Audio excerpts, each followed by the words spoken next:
नमस्कार दोस्तों, स्वागत है आपका हमारे YouTube चैनल स्टडी ज्ञान 785 पे। दोस्तों, आप चैनल पर नए हो तो चैनल को सब्सक्राइब कर लीजिए और बेल आइकन को प्रेस कर लीजिए, जिससे कि आपको नोटिफिकेशन मिल जाए। ठीक है दोस्तों, हमने जो है जो चित्रकला के बारे में जाना, सबसे पहले जाना हमने मेवाड़ स्कूल के बारे में, उसके बारे में हमने बात की थी।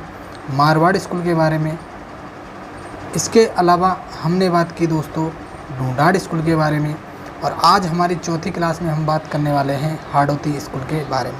तो दोस्तों, ये चित्रकला की जो है लास्ट क्लास होने वाली है। ठीक है, इसमें हम सारे की सारी जितनी भी हमारी जो बच रही थी शैलियाँ, वो सारी कंप्लीट करने वाले हैं। ठीक है, तो आपको ध्यान से इस क्लास को देखना है। ठीक है, और ध्यान से पढ़ना है दोस्तों।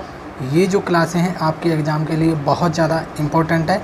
जितनी भी परीक्षाएं दोस्तों रीट के लिए तो है ही है, रीट हो, सेकंड ग्रेड हो, पटवार हो, ठीक है, या फिर राजस्थान में जो भी जिस भी एग्ज़ाम में राजस्थान जीके आती है उनके लिए बहुत ज़्यादा इम्पोर्टेंट है।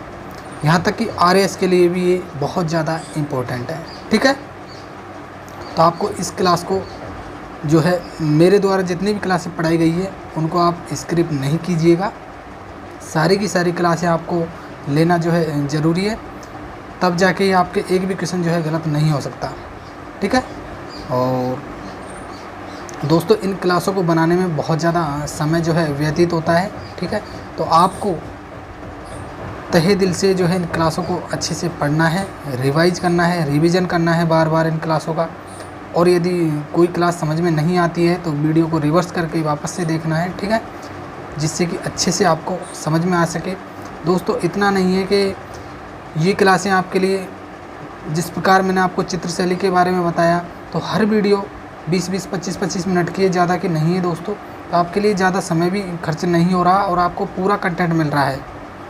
ठीक है, जो 10वीं बोर्ड की आरबीएससी की जो बुक्स है दोस्तों, 6ठी, 7वीं, 8वीं, 9वीं, 10वीं, 11वीं, 12वीं, पूरा का पूरा मैटर मैं आपको करवा रहा हूँ। इसके अलावा जो अन्य प्रतियोगिताओं की जो ऑथेंटिक बुक्स है उनका सारा मैटर आपको प्रोवाइड करवा रहा हूँ। ठीक है, तो आप ये दिमाग पे नहीं लीजिएगा, ठीक है, कि अच्छा मैटर नहीं है। बिल्कुल एकदम फाइन मैटर है, अच्छा मैटर है आपकी एग्ज़ाम के लिए। ठीक है, तो आप इन क्लासों को अच्छे से पढ़िएगा। तो चलिए हम बात करते हैं हाड़ौती स्कूल के बारे में। इसके बारे में दोस्तों, हाड़ौती स्कूल के बारे में 3 स्कूलें कंप्लीट कर ली थी दोस्तों हमने, मेवाड़ स्कूल, मारवाड़ स्कूल और ढूंढाड़ स्कूल। आज हम बात करेंगे हाड़ौती स्कूल, और जो शेखावाटी की हवेलियाँ हैं उनमें भी दोस्तों चित्रकला हुई है, तो उनके बारे में भी हम लास्ट में बात करने वाले हैं। ठीक है, तो हाड़ौती स्कूल में हम बात करते हैं बूंदी शैली के बारे में। किस शैली के बारे में? बूंदी शैली के बारे में आज हम चर्चा करेंगे। दोस्तों, बूंदी शैली का जो विकास माना जाता है वह किस शासक के समय होता है? तो बूंदी का शासक था दोस्तों जिसका नाम था राव शत्रुसाल। ठीक है, आप छत्रसाल भी कह सकते हैं उनको। इनके समय बूंदी शैली का क्या होता है? तो विकास होता है, या फिर विकासकर्ता कह सकते हैं आप राव शत्रुसाल जी को। इनके द्वारा दोस्तों रंग महल का क्या करवाया गया? निर्माण करवाया गया। क्या करवाया गया? रंग महल का इनके समय निर्माण होता है। और रंग महल के अंदर दोस्तों सुंदर भित्ति चित्रों हेतु ये क्या है? विश्व प्रसिद्ध है। रंग महल दोस्तों क्या है?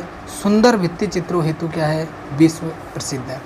ठीक है, तो आपको ये ध्यान रखना है कि जो भित्ति चित्रों हेतु विश्व प्रसिद्ध है वह कौन सा है, कौन सा महल है? तो आपको ध्यान रखना है रंग महल है। ठीक है, कहाँ स्थित है? तो बूंदी में स्थित है।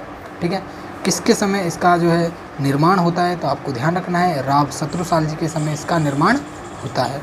ठीक है, चलिए हम और बात करते हैं नेक्स्ट। अब देखिए दोस्तों,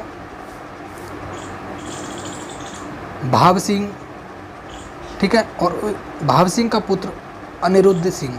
ठीक है, पिता और पुत्र के समय, यानी कि पिता कौन है दोस्तों? अनिरुद्ध सिंह का, भाव सिंह, और पुत्र कौन है? अनिरुद्ध सिंह। तो दोनों के समय दोस्तों क्या होता है? तो मुगलों के साथ जो है दक्षिण युद्ध में जो है भाग लिया जाता है इनके द्वारा, जिससे दक्षिण युद्ध में भाग लेते हैं मुगलों के साथ में, जिससे बूंदी शैली में दोस्तों दक्षिण शैली का प्रभाव समाविष्ट है। यानी कि बूंदी शैली में दक्षिण शैली का जो है प्रभाव देखने को मिलता है। किसके समय? तो भाव सिंह के समय और अनिरुद्ध सिंह के समय। तो आपको ये ध्यान रखना है कि दक्षिण शैली का प्रभाव भी देखने को मिलता है बूंदी शैली में, ठीक है। और जो दक्षिण शैली का प्रभाव किन किन के समय आता है, ऐसे कौन से शासक हैं जिनके समय दक्षिण शैली का प्रभाव आता है, तो एक तो है भाव सिंह और एक भाव सिंह का पुत्र है जिसका नाम है अनिरुद्ध सिंह, ठीक है। दोस्तों ये शॉर्ट एंड स्वीट है आपके लिए, आपको ज़्यादा डेप्थ में नहीं जाना है, केवल जो मैं बता रहा हूँ वो आपको जो है पढ़ना है अच्छे से, बस इसके अलावा और कुछ भी नहीं पढ़ना आपको राजस्थान जी के। तो यदि हम आगे और बात करें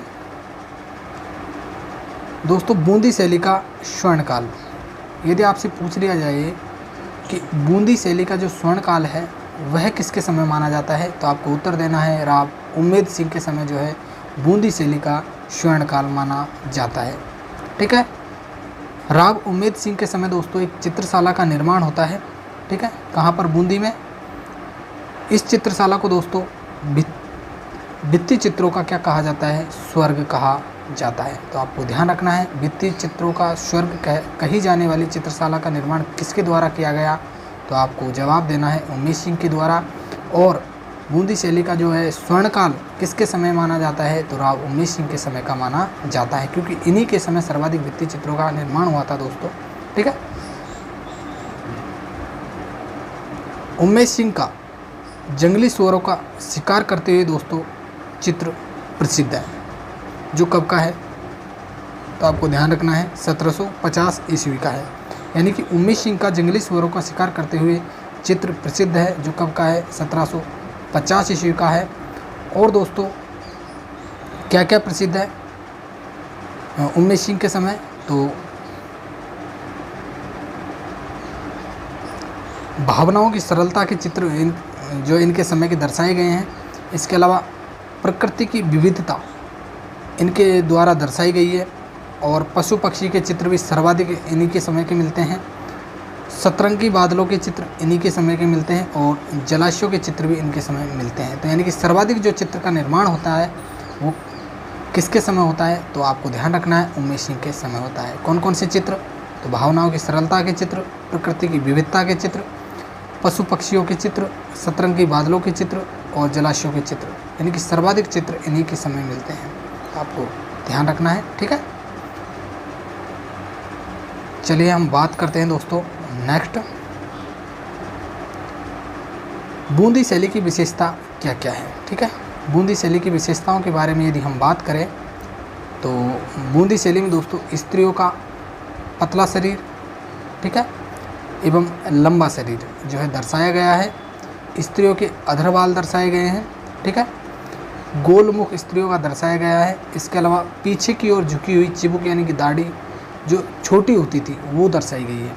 जो चित्रों में दोस्तों स्त्रियों का पतला लंबा शरीर दर्शाया, स्त्रियों के अधरवाल दर्शाए गए हैं, गोलमुख और पीछे की ओर झुकी हुई चिबुक जो छोटी होती थी, ठीक है, वो दर्शाई गई है चित्रों में, आपको ध्यान रखना है।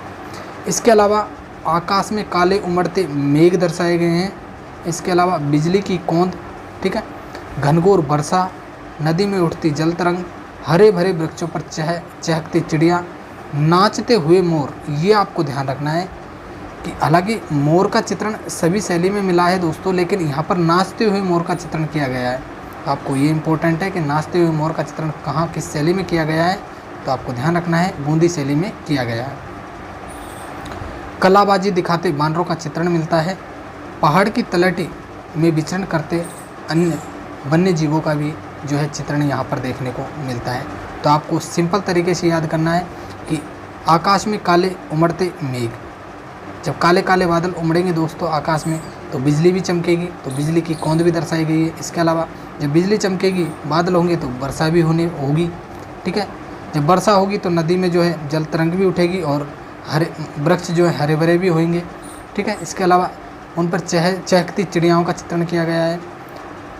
जब मौसम सुहावना होता है दोस्तों तो मोर क्या करते हैं, नाचते हैं, तो नाचते हुए मोर का चित्रण किया गया है। और जब मौसम सुहावना होता है तो बंदर भी क्या करते हैं, कलाबाजी दिखाते हैं, ठीक है। और पहाड़ की तलहटी में विचरण करते वन्य जीवों का चित्रण किया गया है। तो इस प्रकार से आपको ये सारी की सारी चीज़ें याद कर लेनी है। चलिए हम और बात करें दोस्तों नेक्स्ट इसी शैली के बारे में। यदि हम और बात करें तो पशु पक्षी के चित्रणों को इस शैली में विशेष महत्व दिया गया है।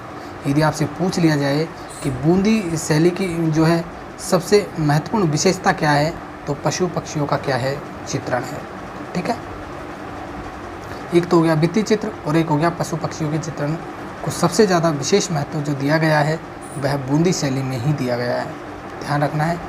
यहाँ का दोस्तों स्थापत्य का राजपूती वैभव दर्शाया गया है। इसके अलावा यहाँ पर रंगों की प्रधानता कौन कौन सी देखने को मिलती है, तो श्वेत गुलाबी, लाल हिंगलू और हरे रंगों का प्रयोग सर्वाधिक देखने को मिलता है। ठीक है, इसके अलावा दोस्तों यहाँ पर राग रागिनी, नायिका भेद, ऋतु वर्णन, बारहमासा, कृष्ण लीला, ठीक है, दरबार, शिकार और हाथियों की लड़ाई, इसके अलावा उत्सव अंकन के भी जो है चित्र यहाँ पर देखने को मिलते हैं। तो ये सारी की सारी जानकारी आपको ध्यान में रखनी है।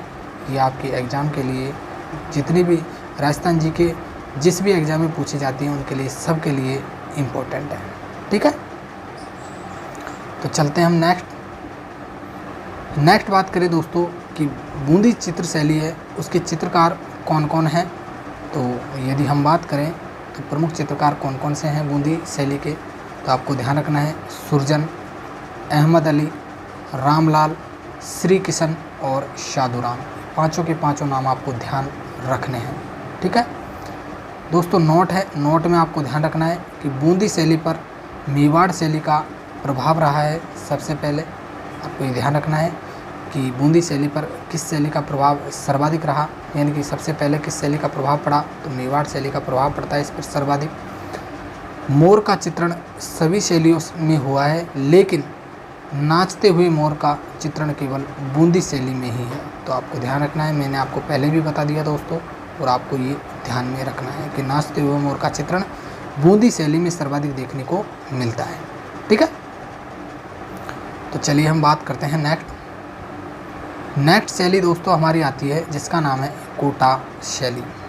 कौन सी शैली, तो कोटा शैली। यदि हम कोटा शैली के बारे में बात करें तो कोटा शैली का जो संपूर्ण विकास होता है दोस्तों वो किसके समय होता है, तो राम सिंह के समय होता है।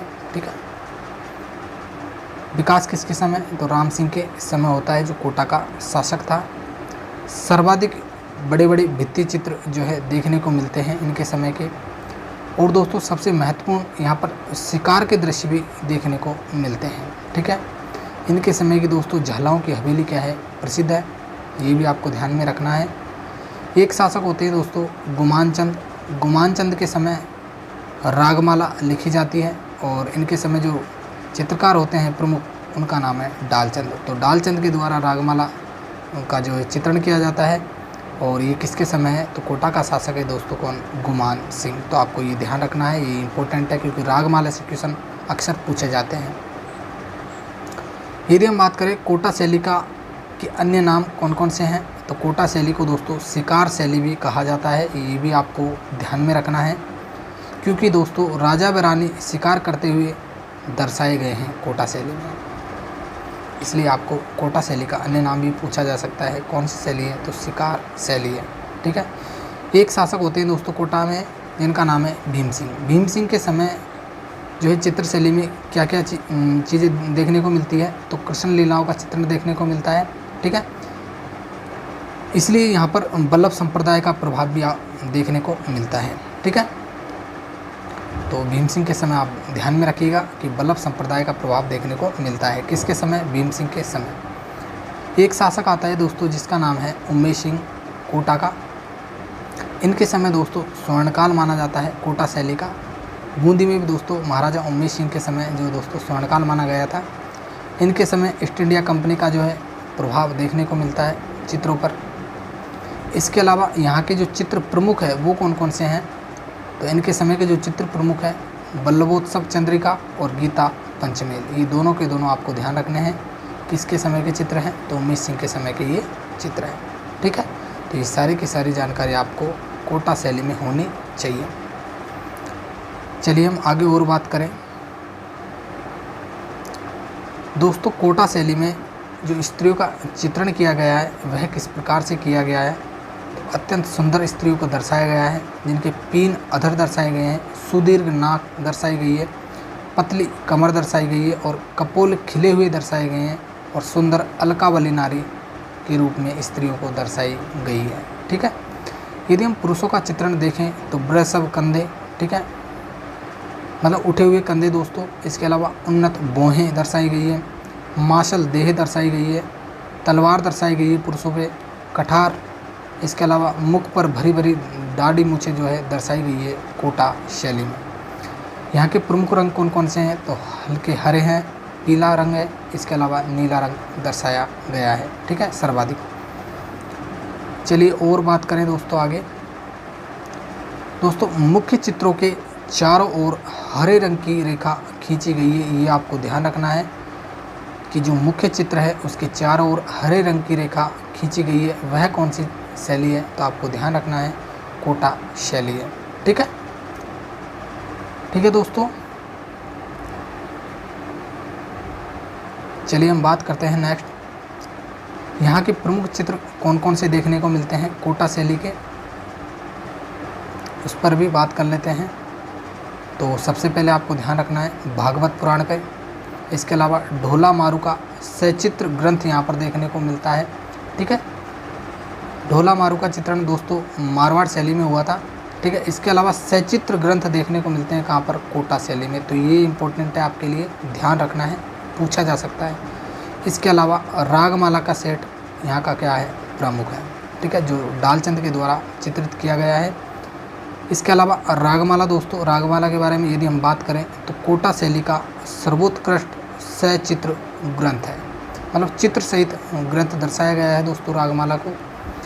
इसके अलावा रागमाला दोस्तों इसे डालू द्वारा चित्रित किया गया था और ये किसके काल में दोस्तों, गुमान सिंह के काल में। ये भी आपको ध्यान में रखना है।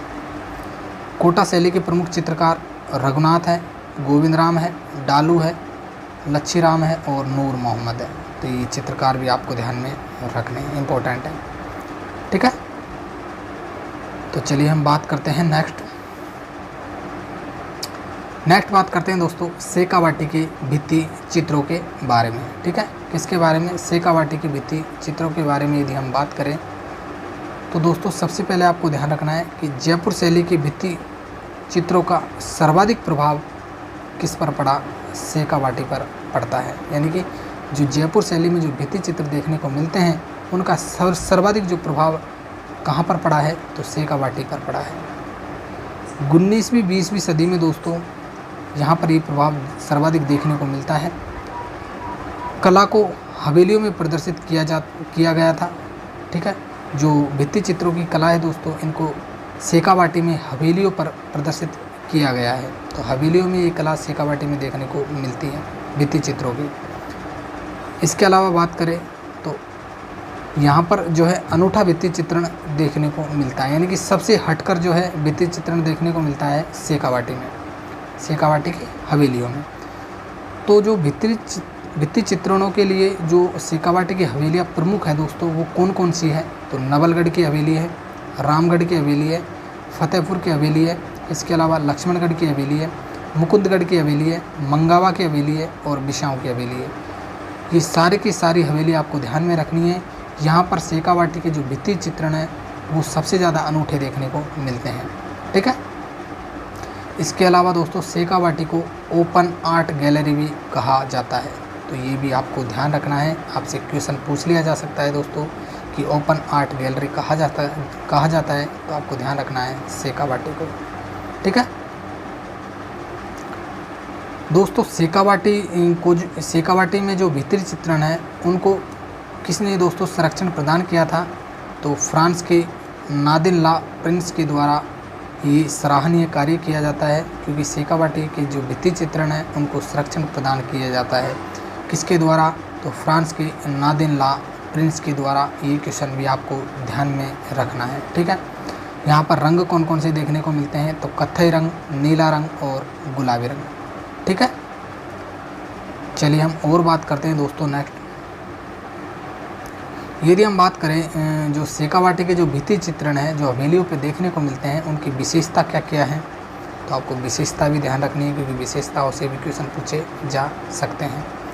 तो दोस्तों यहाँ पर बड़े बड़े हाथी देखने को मिलते हैं भित्ति चित्रों के रूप में। इसके अलावा घोड़े, चौबदारों, चंवरधारणियों का अंकन देखने को मिलता है। ठीक है, ये सारी की सारी चीज़ें याद कर लेंगे।